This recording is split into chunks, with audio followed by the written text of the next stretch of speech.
Hello, JNM Reviews. So today I would like to review these Resiner numbers. They are free sample that we received from them. So they are 12 inches high, as you can see here, and you can put them vertically or horizontally, just like I have here, the 1, the 4, and the 0. The way that they work is you have to drill them in.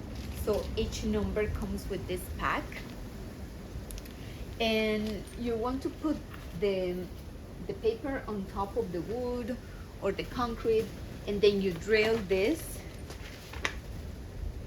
where it has the circle and the X, and then after that it's gonna match exactly with the number.